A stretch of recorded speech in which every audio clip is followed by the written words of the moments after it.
Odyssey, Book 14. Odysseus went up from the harbor along a rough path until he reached a high wooded area where Athena had told him he would find the noble swineherd. This man cared for his master's property better than any other slave Odysseus had. He found him sitting in front of his house, which had a high fenced yard with a view all around. It was a fine, spacious yard built by the herdsman for his absent master's swine. Neither Penelope nor old Laertes knew anything of it. He had built it with huge stones coped with thorns and wedged on the outside with close-set stakes of split black heart oak. Inside the yard he had made 12 sties, one next to the other, as beds for the swine, and in each were penned 50 wallowing swine, breeding females. The boars slept outside and were far scarcer, their numbers depleted by the godlike suitors who feasted on them. The swineherd was always sending the best of all the fatted hogs. There were 360 in all. Close by the dogs slept, 4 of them, wild as beasts, reared by the swineherd, who was a man who could have commanded a platoon in war. At the moment he was fitting sandals to his feet, cutting the tanned leather to size. The other herdsmen had gone off with the swine, one here, one there, one to drive a boar to town, so that the insolent suitors could sacrifice it and satisfy their hunger for meat. Suddenly the baying hounds caught sight of Odysseus and rushed at him, barking and snarling. Odysseus, remembering his tricks, sat down and let the staff fall from his hand. Even so, he could have been mauled on his own farmstead. But the swineherd was hot on the dog's heels, dropping the leather as he ran through the gate, and calling aloud to the dogs. He scattered them with a shower of stones, and then addressed the man who was his master, saying, "Another moment, old man, and the dogs would have ripped you open, and it's me you would have blamed for it. As if the gods haven't given me enough grief already. It's for my master, a man like a god, I grieve as I stay out here raising fat hogs for other men to eat while he wanders hungry in some foreign land, if he's still alive, that is, and still sees the sunlight. But come with me, let's go to my hut, old man, so that you, when you have had your fill of food and wine, can tell me your story, where you're from, and all the suffering you have endured." So the godlike swineherd led him into his hut.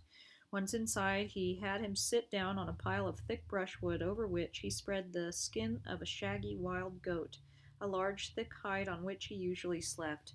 Odysseus was glad that he welcomed him like this, and said so. "May Zeus and all the gods bless you, stranger, for welcoming me with such an open heart."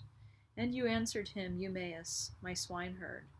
"It would not be right for me to show less respect even to someone less worthy than you. All strangers and beggars come from Zeus, and our gifts to them are welcome, though small. Since this is how it is with slaves, always fearful of the masters over them, especially young masters. Yes, and the gods have blocked the return of the master who would have treated me with kindness, given me possessions of my own, a house, some land, and a wife courted by many, the things a kind master gives to his servant, whose long hard work a god has made prosper, as the work I have done has come to prosper. My master would have rewarded me richly for this had he grown old here, but he's gone, perished, as I wish Helen and all her clan had perished, since she has unstrung the knees of many heroes. Yes, he too went to Ilion, land of fine horses, to fight the Trojans on Agamemnon's account." So saying, he tucked his tunic up in his belt and went to the sties where the swine were penned.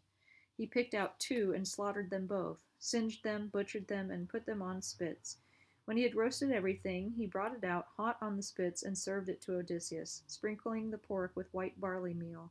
Then he mixed sweet wine in an ivy wood bowl, sat down across from Odysseus, and said, "Eat now, stranger, such food as slaves eat, young porkers, the fatted hogs the suitors eat, men who have no fear of the gods and feel no pity.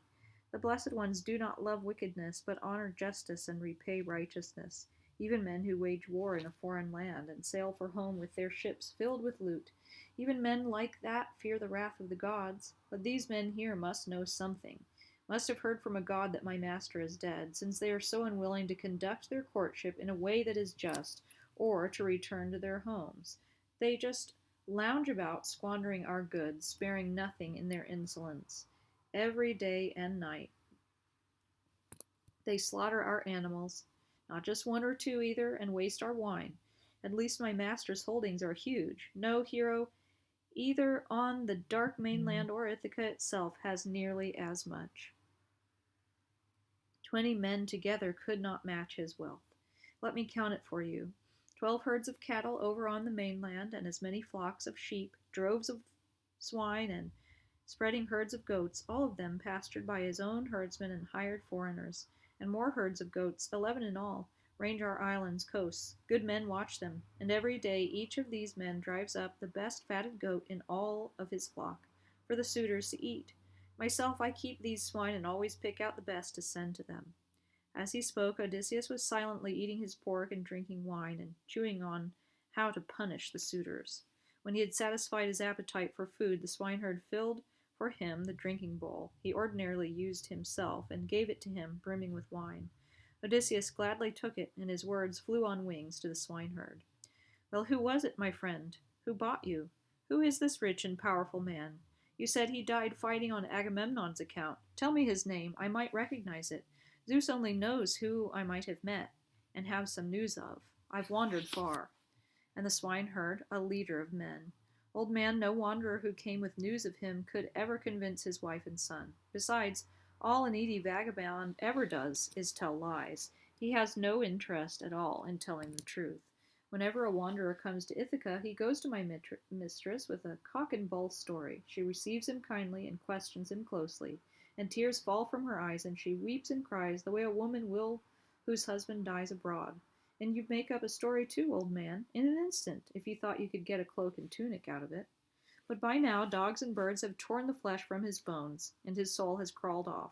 Or deep in the sea fish have picked his bones clean, and they now lie on a shore somewhere, wrapped in deep sand.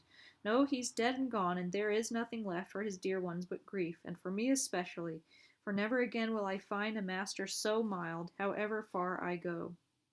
Even if I go home again to my mother and father, where I was born and where they reared me. Yet, as much as I miss them and miss my homeland, I miss Odysseus more. There, I said his name. I would rather not say his name when he is not here, for he loved me greatly and cared for me. Instead, I call him my brother, though he is not here. Odysseus, who had borne much, replied, Well, my friend, since you refuse to believe, and since you insist he will never come home, I'll not just say it, but will solemnly swear that Odysseus will come back. As for a reward for bringing this news, give it to me when he does return, a tunic and cloak, and not a moment before, until that man is actually here. I will accept nothing, however great my need. I hate like hell a man who caves in to his poverty and tells a batch of lies. I swear by Zeus above all gods, and by this hospitable table, and the hearth of flawless Odysseus himself, that everything will happen just as I say. Before this month is out, Odysseus will come home. In the dark of the moon, before the new crescent, he shall return and take vengeance upon all those who dishonor his wife and son. And you answered him, Eumaeus, my swineherd, I'll never be paying you any reward, nor will Odysseus ever come home. Now, let's drink quietly and think about other things. Don't remind me of all this. I feel such pain and grief in my heart whenever anyone mentions my master. We'll just let your oath be. May Odysseus come back as I desire and as Penelope does, and the old man Laertes and godlike Telemachus, Odysseus' son. And now he weighs on my mind, Telemachus. The gods made him grow like a sapling, and I thought he would be a match for his father, a splendid man to look at. Then one of the immortals, or maybe a man, knocked the sense out of him, and he left for sacred Pylos, trying to track down his father. And now the suitors are ambushing him as he sails for home, so that the line of godlike Arsacius may come to an end on Ithaca and leave no name behind. But there's nothing we can do, whether he's caught or escapes with a helping hand from Zeus. But tell me, old man, about your own troubles, and tell me this, so that I can be sure of it. Who are you, and where do you come from? Where is your city, and where are your parents? On what kind of ship did you come, and how did sailors bring you to Ithaca? Who were they? I don't suppose you walked all the way here. And Odysseus, his mind teeming, I will tell you all of this, down to the last detail. If you and I could only have food and sweet wine for the duration, feasting on and on quietly, here in your hut, leaving the work to others. It would easily take me a full year, and even then I would not finish my heart's tale of sorrows, all that I have endured by the will of the gods. I was born in Crete, son of a wealthy man, who had many sons, other sons born to his lawful wife. My own mother was a concubine, but my father, Castor, son of Hylax, treated me like one of his true-born sons. He was honored as a god by the Cretans for his wealth, prosperity, and glorious sons. But death carried him away to Hades, and his sons parceled out his estate among themselves, leaving me just a small share and a house to live on. But I was able to marry a wife from a propertied family because of my real worth. I was no weakling, and I held my own in battle. All that's gone now, but I think you can judge the grain from the stubble. I'm overwhelmed now with aches and pains, but back then Athena and Ares gave me the power to crush men in war. When I set an ambush, lying in wait, with hand-picked men to give the enemy hell, I never got nervous, never saw death looming. I was the first to jump out and kill whoever gave way before me and started to run. I was good in war, but field work was not to my taste, nor caring for a household where children are reared. Oared ships are what I liked, and war, polished spears and arrows, all the grim things that make most people shudder. I suppose I liked what a god put in my heart. One man's meat is another man's poison. Before the Greeks ever set foot in Troy, I had already led 9 expeditions, amphibious assaults against foreign cities. I made a lot in those wars. I would cull the loot I liked best, and get even more when the rest was divided later by lot. So my house grew rich, and I became one of the most feared and respected men in Crete. But when thundering Zeus opened the war that unstrung the knees of many heroes, I was urged to go with glorious Idomeneus and lead our ships to Troy. I could not refuse. The people's voice had to be heard. 9 years we Greeks waged war, and in the 10th we sacked Priam's city and sailed for home in our ships, and a god scattered the fleet. But Zeus had more trouble in store for me. I stayed home for only a month, enjoying my children, my wife, and all my possessions. Then I felt an urge to voyage to Egypt with my godlike companions. I fitted out 9 ships with care. It didn't take long for my men to gather, and when they had, I feasted them for 6 days, giving them all the animals they needed for sacrifice, enough for the gods and for their own banquets. On the 7th day we set sail from Crete under a fresh north wind, and ran on as easily as if we were in a current. My ship sailed without any mishap, free of disease, guided by the wind in the pilot's hand. On the 5th day, I moored my ships in the river Nile, and you can be sure I ordered my trusty mates to stand by and guard them, while I sent out scouts to look around. But the crews got restless and cocky, and started pillaging the Egyptian countryside, carrying off the women and children, and killing the men. The cry came to the city, and at daybreak troops answered the call. The whole plain was filled with infantry, war chariots, and the glint of bronze. Thundering Zeus threw my men into a panic, and not one had the courage to stand and fight against odds like that. It was bad. They killed many of us outright with bronze, and led the rest to their city to work as slaves. But Zeus put an idea into my mind. I'm sorry I took it. It would have been better if I had died in Egypt, met my fate there. So much more suffering was waiting for me. I took off my helmet, dropped my shield, let the spear fall from my hands, and walked straight to the king's chariot. I clasped his knees and kissed them. It worked. He pitied me, took me in his chariot, and drove me weeping to his own home, warding off all the spears that were aimed at me by the angry mob. For he respected Zeus, god of strangers, indignant and wrathful above all other gods. 7 years I stayed there, amassing wealth, for all the Egyptians gave me gifts. When the 8th year rolled around, there came a man from Phoenicia, avaricious and sly, and a general scoundrel. He persuaded me to go off with him to his house in Phoenicia, and I stayed with him there for 1 full year, after which he took me in a seafaring ship bound for Libya, pretending we were taking cargo there, when his real intent was to sell me there for an enormous price. I suspected treachery, but had to go aboard.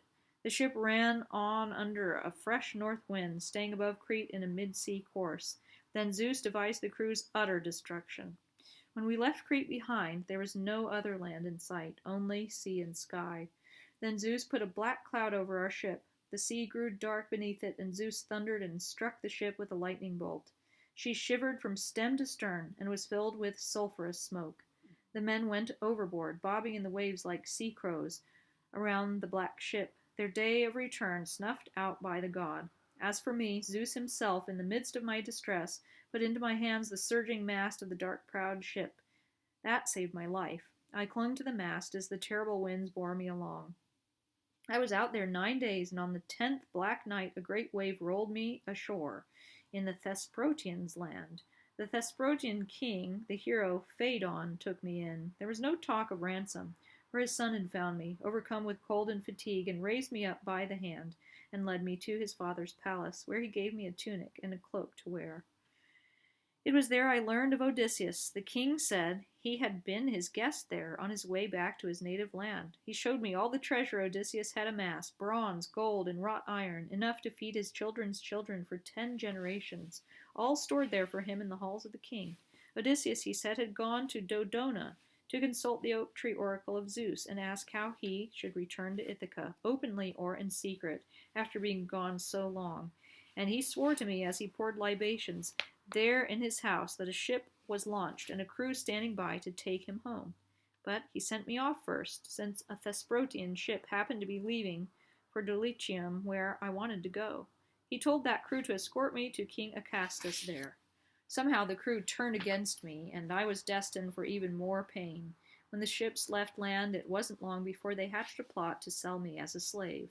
They stripped off my clothes, the tunic and cloak, and made me wear the rags you see on me now. At evening they reached the coast of Ithaca. They tied me up in the ship and went ashore and got busy with their supper there on the beach. The gods themselves must have untied my bonds. They came off so easily. And wrapping my head in the rags I wore, I slid down the smooth plank into the sea.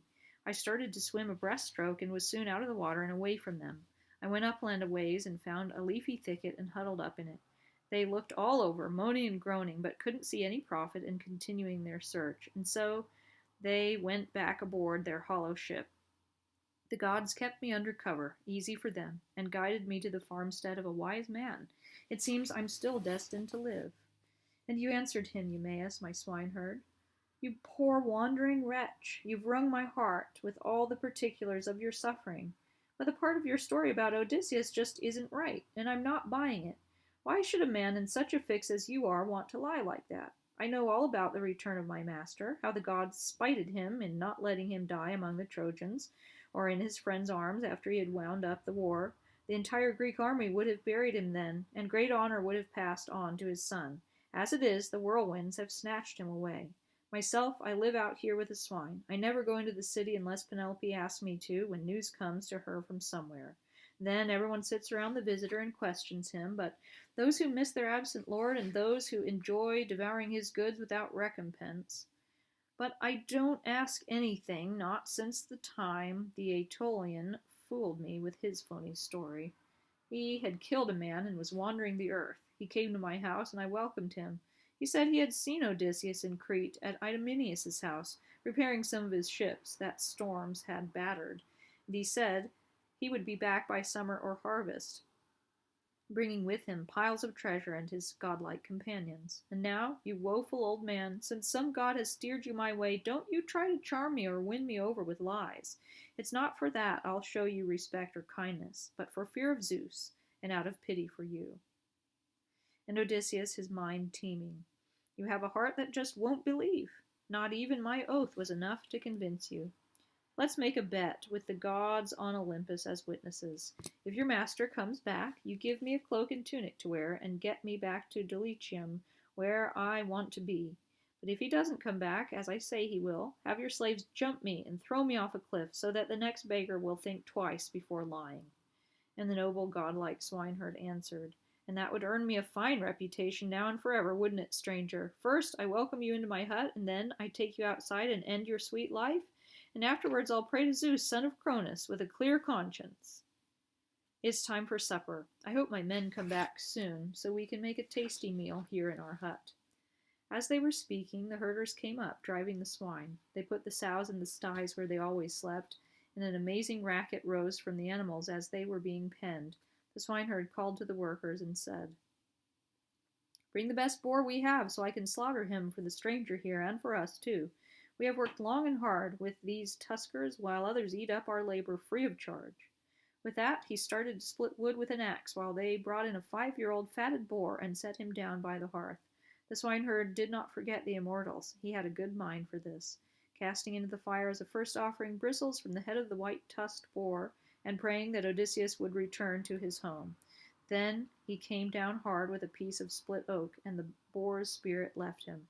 They cut his throat, singed him, and then butchered him quickly. The swineherd cut off, as more first offerings, bits of raw flesh from each part of the animal, then wrapped them in fat, sprinkled them with barley, and then threw them into the fire. The rest they cut up and roasted with care on spits. When it was done, they pulled the roast pork from the spits and piled it on platters. The swineherd carved, for he had a good sense of fairness, and he divided the meat into 7 portions. He set aside one for the nymphs and for Hermes, sang a prayer, and served the rest to the men, honoring Odysseus with the long chine of the white-tusked boar, and so pleasing his master. And Odysseus, always thinking, said, Eumaeus, may you be as dear to Father Zeus as you are to me, for so honoring a man like me. And you answered him, Eumaeus, my swineherd, Eat, my strange guest, and enjoy what we have. God gives us one thing and holds another back, just as he pleases, for he can do all things. He spoke and sacrificed the first offerings to the eternal gods and poured libations of sparkling wine. Then he handed the cup to Odysseus, sacker of cities, and took his seat. The bread was served by Mesalius, whom the swineherd had bought all on his own, while his master was gone, without the help of his mistress or of old Laertes, buying him from the Taphians with his own resources. They reached for the good cheer spread before them, and when they had enough of food and drink, Mesalius took away the leftovers, and they all longed for rest, their stomachs full of bread and meat. The evening sky was foreboding and moonless, and a damp west wind was starting to blow. It began to rain, and it would rain all night. Odysseus spoke, testing the swineherd, seeing if he would take off his own cloak and give it to him, or tell one of his men to do so, since he cared for him deeply. Hear me now, Eumaeus, and the rest of you men, while I boast a little. It must be the wine befuddling me, which gets even sensible men singing and laughing and up to dance, and sometimes to say things better left unsaid. But I've cut loose now and won't hide anything. Oh, to be young again, and with the strength I had when we went out on ambush under Troy's wall. Our leaders were Odysseus and Menelaus, and I was third in command at their quest. When we had come up close to the steep city wall, we took our places on the perimeter, down in the brush and reeds of the swampland, lying there crouched beneath our shields. The north wind swooped down, and night came on, foul and bitter cold. Snow drifted down and covered us like frost, and ice rimmed our shields. Everyone else had on cloaks and tunics and slept peacefully, their shields on their shoulders, but I had stupidly left my cloak behind at camp, because I didn't think it would be cold that night, and had come out with only my shield and belt.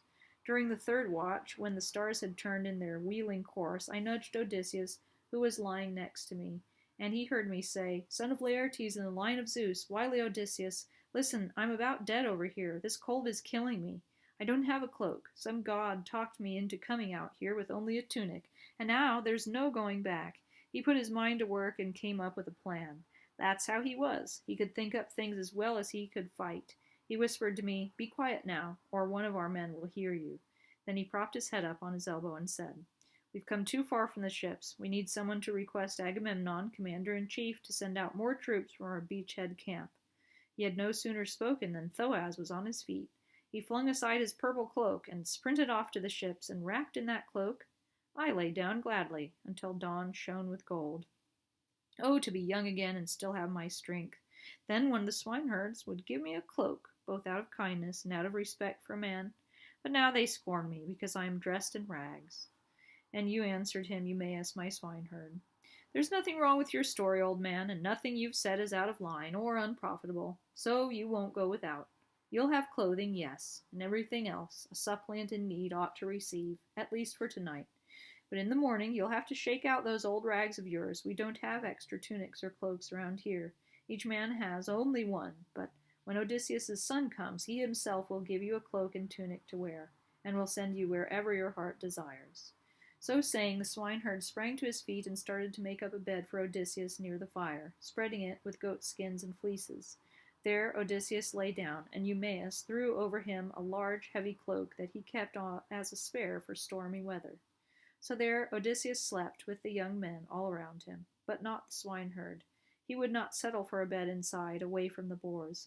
He got himself ready to go sleep outdoors, and Odysseus was glad that he took such good care of the property of his absent master. First, Eumaeus slung his sharp sword over his sturdy shoulders and put on a thick cloak to keep out the wind. Then, picking up the fleece of a large fatted goat and grabbing a javelin to ward off dogs and men, he went out to sleep with the white-tusked boars, under a hollow rock, out of the cold north wind.